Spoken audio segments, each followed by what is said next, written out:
Thank you very much, Moff. Good morning, everyone. I will lead off the presentation of the tentative agreement that you have described in the brochure in front of you. We'll actually have 3 sections to the presentation that we'll walk you through. I'll go first, and I will try to set the table, if you like, in terms of the economic context that we faced as we headed into bargaining, and then how that influenced the strategy of your elected local and national leaders in terms of trying to get the best agreement possible given the economic context. Then in part 2, my colleague Joanne Hanna, Director of Pension and Benefits for the C.A.W, will walk you through the compensation features of the agreement. And then finally in part 3, my colleague Bill Murnigan, Director of Research for the C.A.W, will walk through the jobs and production commitments, investments, and restructuring issues in the contract. So I'll start out by trying to set the table in terms of the economic situation that we faced, and by far the dominant problem, the dominant challenge we faced for any manufacturing worker in Canada, in fact, was this thing, the oversized Canadian loonie that over the last decade has really squashed the opportunities faced by workers in many manufacturing sectors in Canada, including, obviously, the auto industry. This graph here shows you the roller coaster ride that the loonie has taken over the last quarter century. The blue line shows the rise and fall of the value of the loonie measured in U.S. cents. And right now, as you know, we're on the upside of the roller coaster. In fact, we're at the peak of the roller coaster, trading currently above par with the U.S. dollar. Now compare that to where we were a decade ago, in the early 2000s, when the dollar was trading between 60 and 70 cents U.S. What that means is that the loonie over that period has increased its value by about 60%. 60%. And we know why. It's over that last decade that Canada's oil industry has really taken off. The tar sands developments in Western Canada, the huge inflow of foreign money trying to take over the tar sands, and the latest installment of that is right before us now, $15 billion of Chinese money from a state company in China wants to buy out our oil sands. All that money flowing into the oil industry without any kind of government control on the takeovers is pushing up the dollar. As well, the financial traders have come to identify Canada's currency as a so-called petrocurrency that rises and falls with the price of oil. The problem with that is, oil, while it's important to Canada, is only about 3% of our GDP.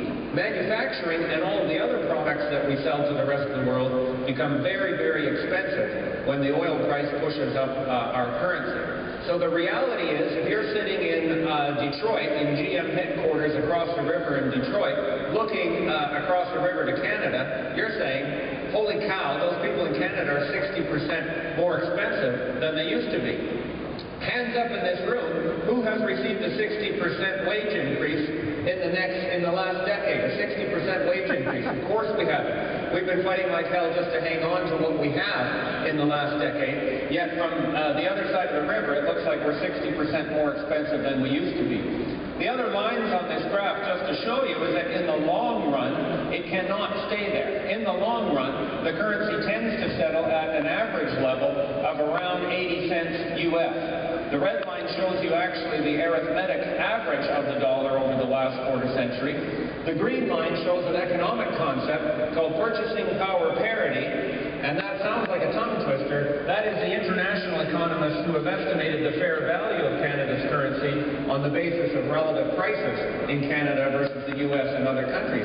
They think the dollar should be around 81 cents, and sooner or later it will come down to 81 cents. The problem is, in the interim, the overvalued currency, far above that level, in fact above par, causes us real problems because we end up looking more expensive than we are.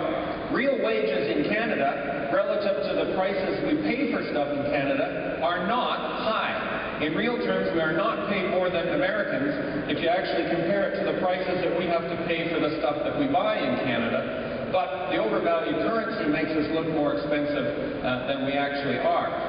Now, we don't want to get too caught up with the doom and gloom of the dollar. The reality is, even with the dollar being overpriced, Canada is still an immensely valuable place for the auto industry to be doing business. And we have to push back a bit on some of the overstated rhetoric that corporate executives like Mr. Ackerson were spouting off as we headed into bargaining.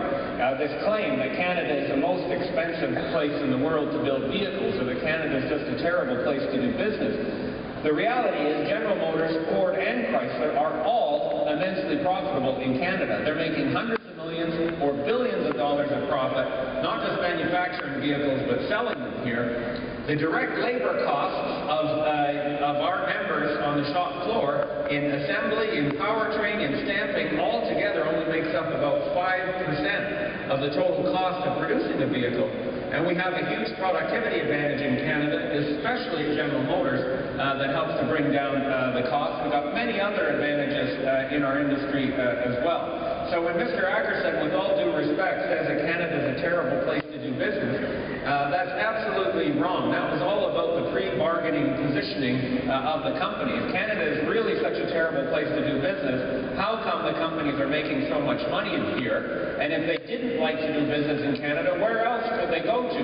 Here's a picture of Greece, for example, okay? Beautiful country to visit, great food, great beaches, terrible place to build motor vehicles, okay? Because there's a financial crisis and nobody's got purchasing power, and no one can buy the vehicles.